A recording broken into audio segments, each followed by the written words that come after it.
कहानी की शुरुआत होती है एक टकले और मजबूत आदमी ब्रैडली को दिखाते हुए, जो पेशे से एक कार मैकेनिक होता है। रोज की तरह ब्रैडली एक खराब कार लेकर गैरेज पहुंचा, लेकिन वहां पहुंचकर उसने देखा कि गैरेज का मालिक बेसब्री से उसका ही इंतजार कर रहा था, जिस पर वो थोड़ा हैरान हो जाता है। फिर गैरेज का मालिक उसे अपने ऑफिस में बुलाता है। ये सुनकर ब्रैडली समझ जाता है कि उसे नौकरी से निकाला जाने वाला है, और ठीक ऐसा ही होता है। मालिक उससे कहता है कि आजकल गैरेज आर्थिक संकट से गुजर रहा है, इसलिए वो कुछ वर्कर्स को मजबूरन निकाल रहा है। लेकिन ये केवल एक बहाना था, क्योंकि ब्रैडली थोड़ा सख्त किस्म का आदमी होता है, जिसे हटाकर मालिक किसी ऐसे आदमी को काम पर रखना चाहता था जो उसकी चमचागिरी करे। अब क्योंकि ब्रैडली एक सख्त आदमी था, इसलिए वो मालिक से बिना बहस किए लॉकर रूम में जाकर अपना सामान निकालता है और अपनी कार लेकर चुपचाप घर के लिए निकल जाता है। और हाँ दोस्तों, यही से ब्रैडली की जिंदगी का डाउनफॉल शुरू होता है, जो सीधा कहानी के अंत तक उसके साथ चलता है और उसी के साथ खत्म होता है। खैर, ब्रैडली अपनी कार को अपने घर के सामने रोकता है और तभी वो देखता है कि उसकी पत्नी लॉरेन अपनी कार में बैठकर किसी से फोन पर बात कर रही थी। ब्रैडली को उस पर शक होता है, इसलिए वो सच का पता लगाने के लिए कुछ देर तक उसे घूर कर देखता है, और जब उसे यकीन हो जाता है तो वो तुरंत ही लॉरेन के पास जाता है और उसे कार का गेट खोलने को कहता है। उसकी पत्नी कहती है, आज बड़ी जल्दी काम से आ गए। तभी ब्रैडली उसके गले पे किसी के होठों के निशान देख लेता है और लॉरेन से कहता है, अपना फोन दो मुझे। लेकिन लॉरेन उसे फोन देने से मना कर देती है, जिस पर ब्रैडली उससे उसका फोन छीन लेता है और उसका शक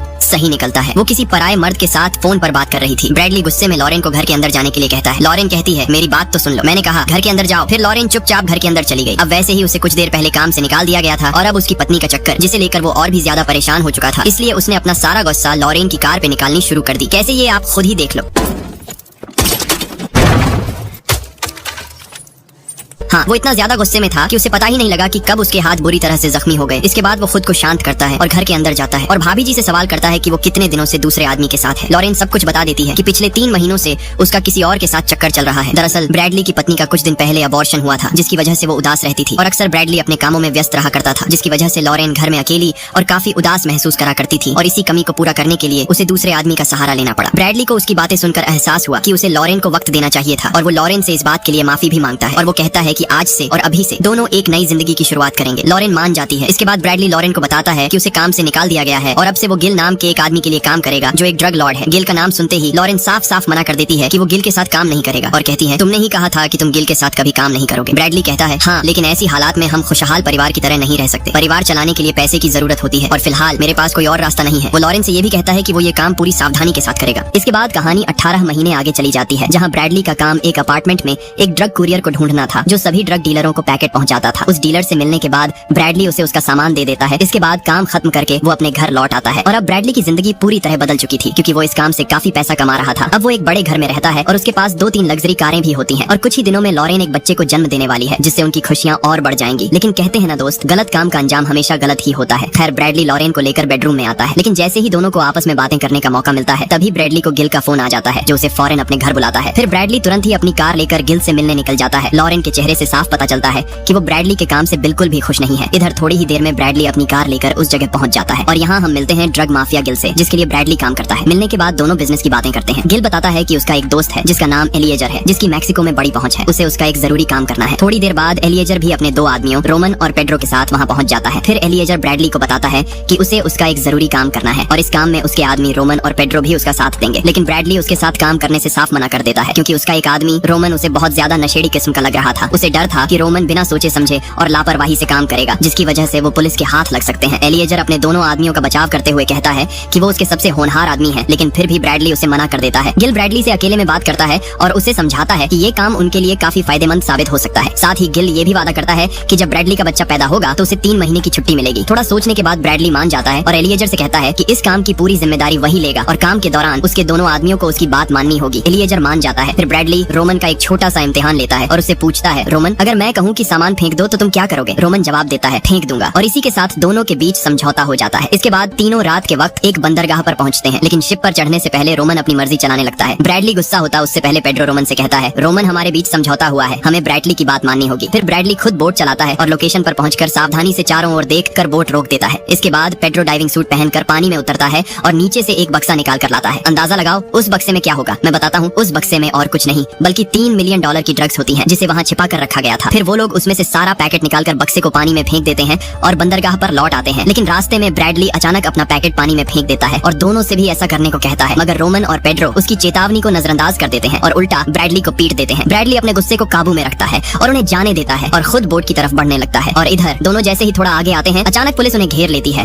और दोनों तरफ से धड़ाधड़ गोलियां चलनी शुरू हो जाती हैं। ब्रैडली पकड़ा नहीं जाना चाहता था, इसलिए वो चुपचाप निकलने का सोचता है, लेकिन तभी उसे पुलिस वालों की आवाज सुनाई देती है, जो कि मदद मांग रहे होते हैं। ब्रैडली दिमाग लगाता है कि वो आम आदमी बन के पुलिस की मदद करेगा, जिससे पुलिस को उस पर शक नहीं होगा। फिर ब्रैडली पीछे से जाकर पहले पेड्रो को गोली मार देता है और फिर रोमन को भी, लेकिन अफसोस पुलिस वाले उसे गिरफ्तार कर लेते हैं। इसके बाद उसे पूछताछ के लिए लाया जाता है। वहाँ एक डिटेक्टिव वॉटकिंस उससे ड्रग्स के बारे में पूछता है और ये भी पूछता है कि वो वहाँ क्या कर रहा था वगैरह वगैरह। ब्रैडली उसे गुमराह करने की कोशिश करता है, मगर डिटेक्टिव को शक हो जाता है कि ब्रैडली एक चालाक आदमी है और उस डिटेक्टिव को उसके खिलाफ कोई ठोस सबूत नहीं मिलता, लेकिन उसने 2 लोगों की हत्या की थी, जिसकी वजह से वो फंस जाता है। कोर्ट में पेशी से पहले उसे एक आखिरी बार अपनी पत्नी से मिलने दिया जाता है। ब्रैडली लॉरेन से कहता है कि वो अपना और उनके होने वाले बच्चे का ख्याल रखे। ब्रैडली ने अवैध कामों से इतने पैसे कमा लिए थे कि उसकी पत्नी और बच्चा आराम से एक अच्छी जिंदगी जी सकते थे। फिर ब्रैडली को हत्या और अवैध हथियार रखने के जुर्म में 7 साल की सजा सुनाई जाती है और उसे फ्रैंकलिन एर्जेंस नाम की जेल में भेज दिया जाता है। वहाँ पहुंचकर उसे उसकी सारी कीमती चीजें उतारने को कहा जाता है, यहाँ तक कि उसकी शादी की अंगूठी भी उतार दी जाती है। इसके बाद उसका हेल्थ टेस्ट लिया गया। टेस्ट के बाद उसे एक बूढ़े कैदी लेफ्टी के साथ ऊपर की सेल में भेजा जाता है। वहाँ ब्रैडली और लेफ्टी की मुलाकात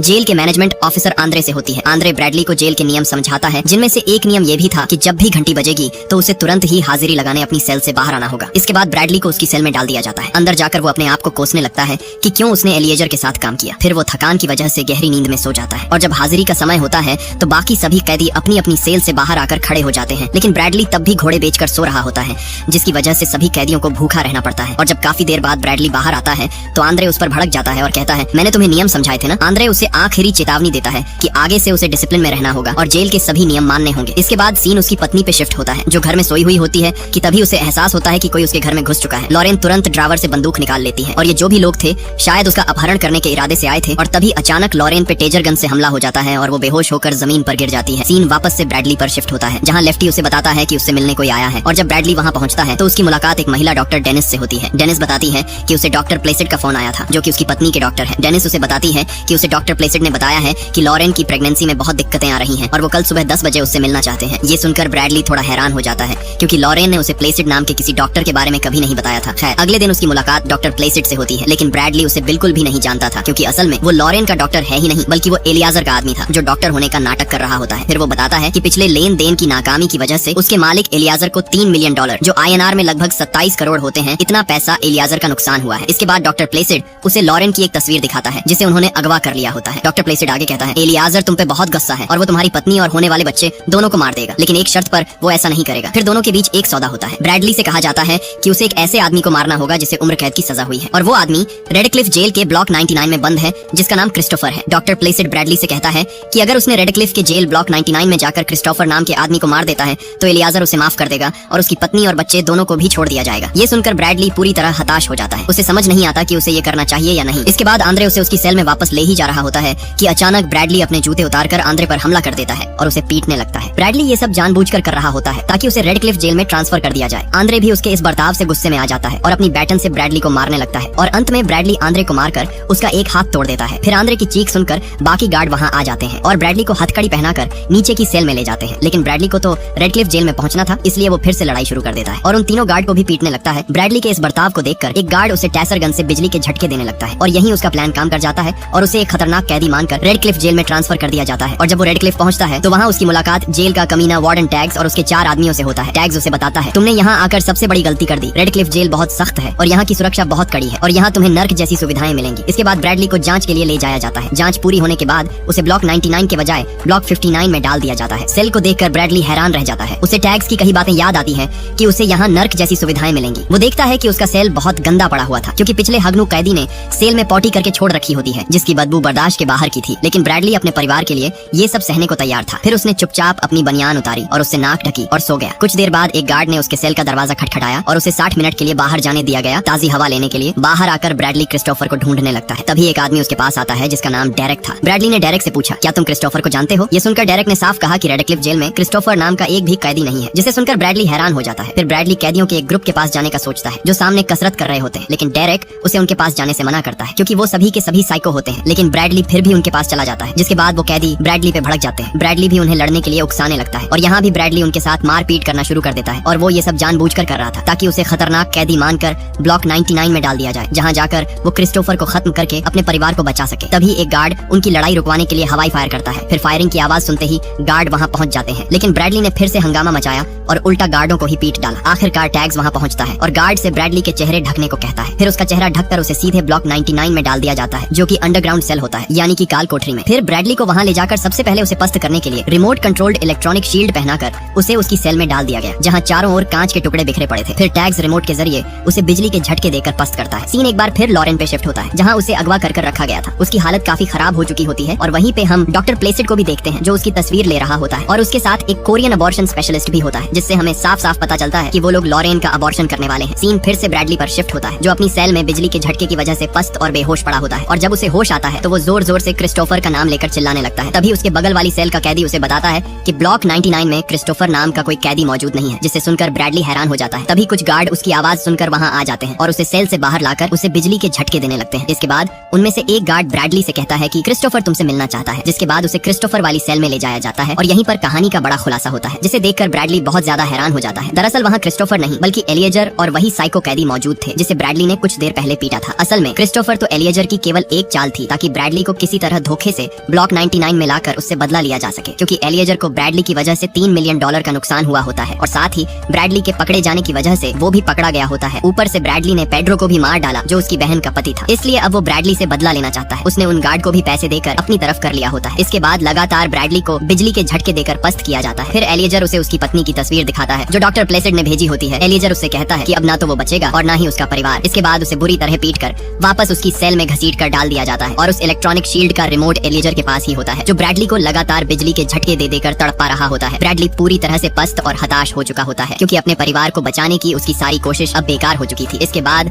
वो अपने बगल वाली सेल के कैदी से बातचीत करता है और उसी दौरान एक तरकीब लगाता है और अपने जूते की सोल निकालकर शील्ड के सेंसर पर लगा देता है, जिससे उसे झटके लगना बंद हो जाते हैं। थोड़ी देर बाद गार्ड फिर से आते हैं और उसे कॉरिडोर में ले जाते हैं, ये देखने के लिए कि वो सही है या नहीं। और जब वो गार्ड उसे सेल में वापस जाने को कहते हैं तो ब्रैडली बहाना बनाकर कहता है कि थोड़ी देर मुझे ताजी हवा लेने दो। गार्ड बात न मानने पर फिर से उसे झटके देने लगते हैं, लेकिन उन्हें पता ही नहीं होता कि शील्ड काम करना बंद कर चुकी है। लेकिन ब्रैडली उनके सामने झटके लगने का नाटक करता है और मौका देखकर अचानक दोनों गार्डों पर हमला बोल देता है, यहाँ तक कि एक गार्ड को मार भी देता है, जिसे देखकर दूसरे गार्ड डर जाता है कि साला ये तो यमराज है। फिर ब्रैडली उस गार्ड से चाबी छीनकर उसे अपने सेल में बंद कर देता है। इसके बाद ब्रैडली सीधे उस सेल की तरफ बढ़ता है जहाँ एलिएजर होता है। वहाँ पहुंचकर सबसे पहले उसका सामना उन साइको कैदियों से होता है, जिन्हें एक एक करके ब्रैडली बुरी तरह से मारने लगता है। किसी के अपने पैरों से चेहरे को कुचल देता है, तो किसी का आंख फोड़कर उसे मार डालता है और तीसरे और आखिरी कैदी को तो वो कुत्तों की तरह पीट पीट कर अधमरा कर देता है और अंत में उसके चेहरे पर इतना जोरदार लात मारता है कि उसकी चेहरे की हड्डी टूट जाती है। अब जरा सोचो, एलिएजर जिसकी वजह से वो अपनी पत्नी और होने वाले बच्चे से हमेशा के लिए दूर हो गया, वो उसके साथ क्या करने वाला है। सबसे पहले तो वो उसे एक जोरदार मुक्का मारकर जमीन पर गिराता है, फिर उसका फोन छीन लेता है और उसे धमकाते हुए कहता है कि वो अपने आदमियों को फोन करे और लॉरेन का अबॉर्शन रुकवाए। लेकिन एलिएजर जिद्दी होता है और ब्रैडली की बात मानने से इनकार कर देता है। फिर ब्रैडली उसकी दाहिनी टांग तोड़ देता है और आखिरकार एलिएजर मान जाता है और लॉरेन का अबॉर्शन रुकवा देता है। साथ ही ब्रैडली लॉरेन को सही सलामत गिल के पास ले जाने को कहता है। इसके बाद ब्रैडली एलिएजर को घसीटकर अपनी सेल में लाता है और गार्डों के साथ सेल में डाल देता है। लेकिन जैसे ही वो सेल का दरवाजा बंद करने वाला होता है कि तभी टैग्स और उसके आदमी वहाँ पहुँच जाते हैं। टैग्स अपने दोनों आदमियों के बारे में पूछता है। ब्रैडली जवाब देता है कि उसका एक आदमी मर चुका है, लेकिन एक अब भी जिंदा है और अगर उसने दरवाजा खोला तो वो उसे भी मार देगा। दरअसल ब्रैडली गिल के फोन का इंतजार कर रहा होता है ताकि उसे ये पता चल सके कि उसकी पत्नी अब सुरक्षित है। दूसरी तरफ एलिएजर के कहने पर डॉक्टर प्लेसिड और वही कोरियन डॉक्टर ब्रैडली की पत्नी को गिल के पास ले जाते हैं और उसे सही सलामत गिल के पास छोड़ देते हैं। डॉक्टर प्लेसिड ने गिल पर बंदूक भी तान रखी होती है ताकि वो कोई चालाकी न करे, लेकिन जैसे ही दोनों थोड़ी दूर जाते हैं गिल अचानक स्नाइपर निकालता है और डॉक्टर प्लेसिड के सिर में गोली मारकर उसे मार देता है। फिर लॉरेन उससे स्नाइपर लेकर उस कोरियन डॉक्टर को मार देती है जो उसका अबॉर्शन करने आया था। इधर ब्रैडली को गिल का फोन आता है जो उसे बताता है कि लॉरेन अब सुरक्षित है और अब से वो उसकी देखभाल करेगा। फिर गिल लॉरेन को फोन देता है, जिसके बाद ब्रैडली अपने होने वाले बच्चे के लिए आखिरी शब्द कहता है कि बड़े होकर एक अच्छा इंसान बनना, स्वस्थ रहना, समझदार रहना और एक अच्छी जिंदगी जीना। ब्रैडली बहुत उदास होता है क्योंकि वो जानता है कि अब वो अपने बच्चे को कभी नहीं देख पाएगा। बाहर गुस्से में खड़ा टैग्स उससे पूछता है कि अब खत्म हुआ तुम्हारा रोना धोना, जिस पर ब्रैडली कहता है कि बस मुझे 1 मिनट और दो। फिर वो वापस अपनी सेल में जाता है और एलिएजर को बेरहमी से मारना शुरू कर देता है। वो उसे तब तक मारता है जब तक उसका सिर धड़ से अलग नहीं हो जाता। आखिरकार टैग्स का सब्र टूट जाता है और वो अंदर आकर ब्रैडली के सिर में गोली मार देता है और वहीं ब्रैडली की मौत हो जाती है। और इसी के साथ आज की हमारी कहानी यही खत्म होती है, जिससे हम सीखते हैं कि ब्रैडली की तरह हमारी जिंदगी में भी कभी कभी मुसीबतें टूट पड़ती हैं, लेकिन इसका ये मतलब नहीं कि हम गलत रास्ता चुन लें। मेरी ये बात याद रखना, दोस्त की गलत काम का नतीजा हमेशा गलत ही होता है, जैसा कि ब्रैडली के साथ हुआ। खैर, ज्यादा ज्ञानी बाबा बन रहा हूँ, तो चलो मिलते हैं अगले कहानी के साथ। Bye bye.